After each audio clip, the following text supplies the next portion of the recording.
Welcome to Note Lab Mode. This episode is brought to you by Cloutfit.ai. They connect influencer outfits directly to your product inventory, so it makes their content instantly shoppable, Okay. driving more sales and higher order value. To learn more, you can visit Cloutfit.ai, that's Cloutfit.ai. In Note Lab, we do a deep dive into a bunch of research, unpack all the essential insights, and our goal is to give you a shortcut to being well-informed, without feeling overwhelmed by the details. Yeah, I think that's really the key, right? We're trying to sift through a lot and bring you what really matter. Exactly. And today we're going to explore 15 fundamental startup laws outlined by Anton Zaides. All right, that's good. Now, these aren't really laws in the legal sense. They're more like recurring patterns and core principles that tend to pop up again and again in the world of building new businesses. Yeah, almost universal observations that have been made by people who've been in the trenches. Precisely. And our mission in this Note Lab is to extract the most actionable wisdom from these 15 laws. And we want to give you, the listener, some mental frameworks to better understand the often unpredictable journey of entrepreneurship. Whether you're currently a founder, you're thinking about taking that leap, Right. or you're just curious about how these ventures work. Yeah, everyone's curious about startups. Right. Fascinating stuff. So let's jump right into the first one, the Peter Principle. Okay. What's the core idea there? So the Peter Principle essentially observes that people within a hierarchy Okay. tend to rise or get promoted based on their success in their current role Right. until they eventually reach a level where they're no longer competent. So they rise to their level of incompetence. Right. So it's the classic situation where someone excels as an individual contributor, say a fantastic software engineer, so they get promoted to engineering manager. But those are really different skills, and they might not be a good manager. Yeah, exactly. So what makes this particularly relevant to startup founders? Well, I think especially in the early days, Mm-hmm. you are rewarding high performers with more responsibility, with promotions. Right. But you need to really, as a founder, be discerning about whether someone's skills actually match the demands of the new role. Right. So, just because someone was your best salesperson Uh-huh. doesn't mean that they will necessarily be an effective VP of sales. Right. So it's not always just promoting based on past success or loyalty. Exactly. It's actually about, are they good for this particular role? Right. Are there any telltale signs a founder should look out for to avoid this trap early on? I think often it manifests as, someone is doing really well in their current role, Mm-hmm. but is given more responsibility of a different type, and even with support really seems to struggle. Okay. So you're kind of looking beyond just past performance. You're looking at, do they have an aptitude for this? Do they want to do this? Sometimes the best thing for the individual and for the company is for that star performer to stay in the role where they really shine. Interesting. So it's not always about upward mobility. Okay. Yeah. Let's go to the second law, the Lindy effect. Okay. This one sounds like it has some interesting staying power. It does, yeah. It's a fascinating concept. It's this idea that the longer something has been around, the longer it's likely to continue to exist. Yeah. So a technology that's been around for decades, like email, Right. has proven its value. So that is more likely to stick around much longer than the latest, social media trend or something like that. Yeah. So things that have been around for a long time have a certain robustness to them. So in the context of a startup trying to grow, where there's always pressure to adopt the newest, flashiest tactics, how should they think about the Lindy effect? Well, I think it's about balance. There's always a temptation to, pour all your resources into the latest fad. But the Lindy effect reminds us that some of the more established strategies, things like building an email list, focusing on SEO, even just doing some, targeted outreach, have a track record for a reason. So it's not just putting all your eggs in the newest basket, but it's not being afraid to experiment either. Exactly. One of the pieces of research that we read had a really good way of putting it. They said, bet some of your growth on TikTok, but make sure you still have your Google Analytics and email list humming. I love that. Yeah, it's about diversification, I think, right? Okay, next up is the law of shitty click-throughs. Okay. This is attributed to Andrew Chen, Okay. and the name itself certainly grabs your attention. It does, yeah. And it's a very straightforward principle. It's just this idea that every marketing channel will decay over Ah, time. So that amazing conversion rate that you saw when you first started using a platform okay. will decrease. And we've all seen that, Yeah, right? we've all experienced it. You get on a new social media platform, doing something new, Right. and you're getting this amazing engagement, and then it levels off. It plateaus. Yeah. So what is the crucial takeaway for founders to navigate this? Well, I think the key is understanding that. Hmm. No single growth channel is going to be your silver bullet. Okay. So you can't just rely on one viral campaign Hmm. or the one platform that's generating a lot of buzz right now. You need to have a mindset of continuous experimentation. Okay. And you need to always be looking for new channels that you can explore Yeah. and rotate into your strategy. So it's not enough to just find something that works. You have to be actively searching for what might work next. Precisely. And the mental model here is, if you found a channel that's working, squeeze it and look for the next one now, not when the results drop. I love that. Be proactive. Okay, that makes total sense. It's almost like a farmer needing to rotate crops, Yeah, that's a great analogy. keep the soil fertile. Yeah.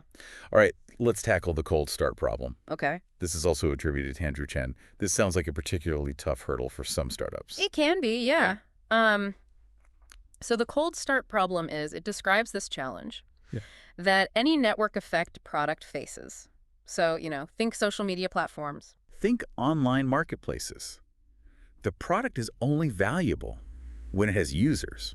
Right. So it's like this chicken and the egg problem. Exactly. It's the empty room problem. How do you get that initial critical mass to make the platform worthwhile? Yeah, it's a really tough problem to crack. I think often the strategy involves focusing on very small, tightly knit groups of users who can derive value, even when the network is small. Okay. So you need to almost manually seed the demand, Okay. and you need to essentially jumpstart the network within a particular niche. Okay. So you have to identify the group whose needs are so acutely met Okay. that they will stick around, and they will tell others, and they will grow the network, Yeah. even when the overall network is small. So don't try to appeal to everyone right away. Find a small, highly engaged community. Exactly. Conquer a tiny pond before you boil the ocean. Perfect analogy. Small, dense initial networks are key. Yeah. Okay, moving on. We have the trough of sorrow. Okay. The name alone suggests a very challenging phase. It's a challenging phase, yeah. The trough of sorrow is it's this period after the initial excitement of launch Okay. where you might experience slower growth or even a dip in user engagement or in metrics. It's a very common phase and actually a very normal part of the startup journey. So if you're a founder in that phase, doesn't mean your idea is a failure. It doesn't. Mm. And I think the crucial thing for founders to understand is they need to be prepared for this potential emotional slump. Okay. And they shouldn't get discouraged by it. It's often the phase where promising startups give up prematurely. Mm.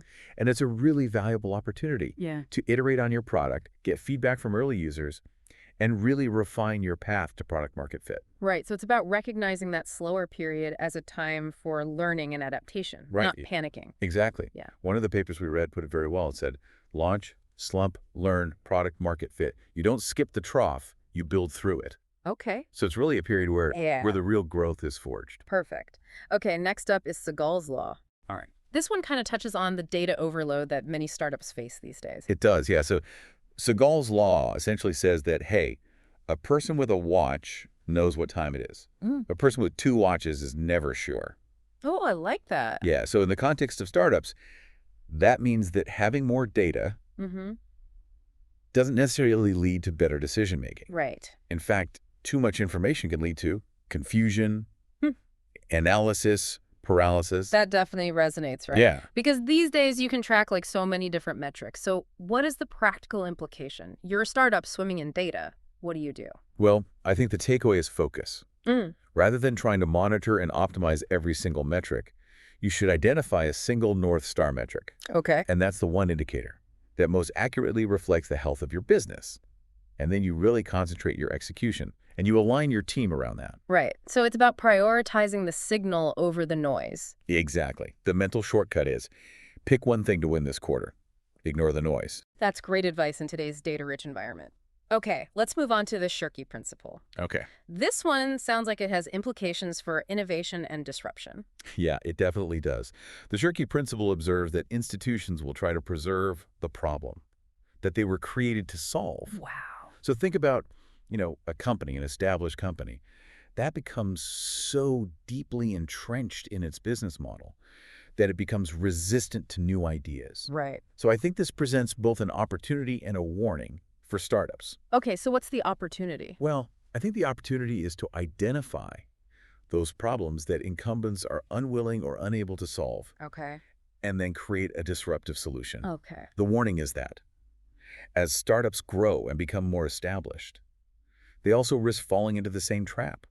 They become overly attached to their initial solution, and they become resistant to the necessary evolution that the market may demand. So it's about staying focused on solving the fundamental customer problem, Yeah. even if it means challenging or abandoning your own initial approach. Exactly. So the mental shortcut here is solve the customer's problem, Yeah. even if it means cannibalizing yourself. I love that. That's so insightful. It's like, you can be a disruptor and be disrupted. Exactly. Okay, next we have premature optimization.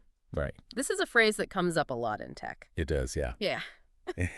And the idea is pretty straightforward. It's a mistake to invest heavily in perfecting your product Okay. or in scaling your infrastructure before you've actually validated demand. Right. So it's like trying to build a highway before, Huh. if there are enough cars to drive on it. Right. Founders often get caught up in the allure of building this perfect feature-rich product, having everything perfectly scalable from day one. Okay. And that can lead to Yeah. a lot of wasted time and resources. So what is the more advisable sequence of actions? Well, it's make it work, make it good, make Well- it scale. I like that. Yeah, it's, first prove the core value proposition, Okay. then worry about getting it into the hands of users, then refine it based on feedback, and then only then worry about optimizing it for scale and performance. So validate the work before the good and the scale. Exactly. All right, next up is Goodhart's Law. Okay. This one has a very concise and impactful definition. It does, yeah. So Goodhart's Law states that when a measure becomes a target, it ceases to be a good measure. Whoa, that's a great one. Yeah. So what that means is that if a startup is focused on just increasing the number of users, Okay. they might implement tactics that lead to a surge in signups, but don't actually result in engaged customers. Right. So it's like the numbers can become misleading Yeah. if they're not tied to real outcomes. Exactly. I think founders need to ask themselves, are we serving the metric or is the metric serving us? That's a really good one. It's about making sure that your metrics are actually reflecting progress towards your goal. I love that. Okay. Let's move on to Parkinson's Law. This one is relatable to anyone who has ever worked on a deadline. Yeah. So Parkinson's Law states that work expands to fill the time available for its completion. Ooh. So, you have a task that realistically could be done in an hour. Right. But if you give yourself the whole afternoon, it'll end up taking the whole afternoon. Right. Like you stretch it out. Yeah, it just expands. Yeah. So how does that apply to startups? Well, I think it underscores the importance of deadlines. You need to set clear and often aggressive deadlines Okay. to force focus and to prevent projects from dragging on. Because without defined time constraints, tasks can easily become more complex than they need to be. Okay. And momentum can be lost. Right. So it's about creating a sense of urgency. Exactly. So the shortcut here is set aggressive deadlines, scope to fit, ship fast. I like that. All right. Next, we have Conway's Law. Okay. And this one connects how a company is structured and what they build. It does, yeah.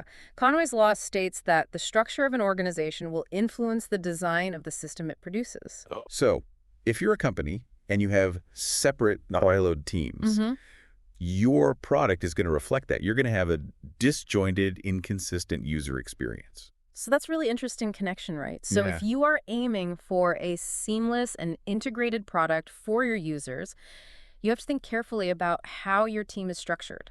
Absolutely. So I think the implication for founders is to, consider organizing your team around the user journey rather than around specific functional departments. Okay.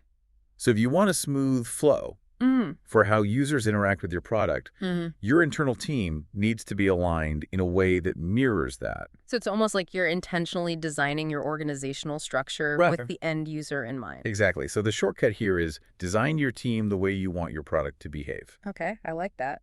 We're nearing the end of our list. The next one is the Pareto principle. Okay. This one is often referred to as the 80-20 rule. Right. It's a classic principle. It's this idea that roughly 80% of the effects come from 20% of the causes. Yeah. So you see this in all sorts of areas of life: sales, productivity. So for a startup with limited resources and many competing priorities, Hmm. how can they effectively apply this? Well, the key is to realize that Hmm. not all effort is created equal. Okay. So founders need to identify the 20%, whether it's product features or marketing channels.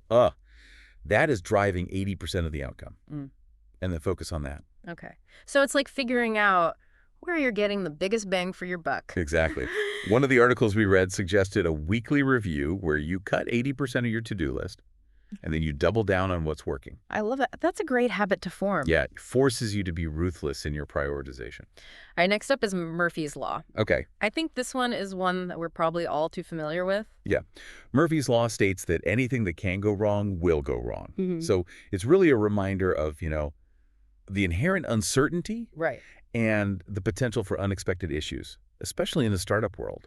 Yeah. So for founders, this Yeah. isn't about being pessimistic. It's more about being realistic and prepared. Absolutely. It's about anticipating potential points of failure. Okay. Having contingency plans in place, testing everything rigorously, having a plan B ready, especially for really critical things like, demos, contract negotiations, fundraising pitches. Right. So hope for the best, but prepare for problems. Exactly. So the shortcut here is hope for the best, plan for chaos.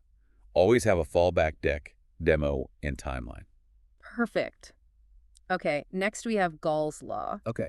This one offers guidance on how to approach building complex systems. It does, yeah.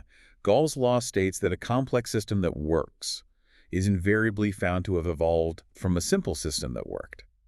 So essentially, you can't build a really complex and functional system from scratch. Right. So for startups that are focused on building innovative products, Yeah. this strongly supports the idea of starting with an MVP. Exactly. So Yeah. it's a strong advocate for launching with an MVP, validating your core assumptions, proving the concept before you build out this full-fledged complex system. Okay. So you need to demonstrate that that simple core version provides value before you add layers of complexity. So an MVP, it's not just throwing something half-baked together. It's about maximizing learning. Right. One of the definitions that we saw was maximum learning with minimum effort. No more, no less. I like that. So it's really validating those key hypotheses and getting that user feedback. Exactly. Early in the process. And finally, we arrive at Hofstadter's Law, Okay? which I love the name. It's a great one. So Hofstadter's law states that it always takes longer than you think, Okay. even when you take Hofstadter's law into account. So this is just like, this is almost a universal truth for projects, right? Yeah, it's like a fundamental law of the universe. So how does it resonate with project management and planning within startups? Well, I think it really highlights, this human tendency to underestimate the Yeah. time and effort required to do things, even when we consciously try to account for delays. Yeah, I think we're all guilty of that. So founders really need to be aware of this optimism bias. Okay. They need to bake in time buffers. They need to maintain flexibility in their timelines. And perhaps most importantly, they need to learn from past missed deadlines. Okay, great. Well, that was a really comprehensive tour Yeah, it was fun. through Anton Zaides' 15 startup laws. Yeah. And it's a really valuable framework for understanding this world of new ventures. Yeah, it's a great starting point, I think, for anyone who's thinking about Yeah. getting into the startup world or is already in it. Yeah, and for you, our listener, hopefully this gives you a sharper lens to view this process of building and scaling a business, Right. whether you're actively involved or you just find it fascinating. Yeah, they're powerful mental models. So as you reflect on these 15 laws, which ones resonate the most? And how might applying even one of these principles shift your approach or your perspective moving forward? It's about taking these insights and applying them to your own endeavors. Exactly. And if you found this episode of NoteLab Mode insightful, share it with someone who might also benefit from these ideas. And be sure to subscribe to NoteLab Mode for more explorations into the concepts that matter in the world of business and beyond.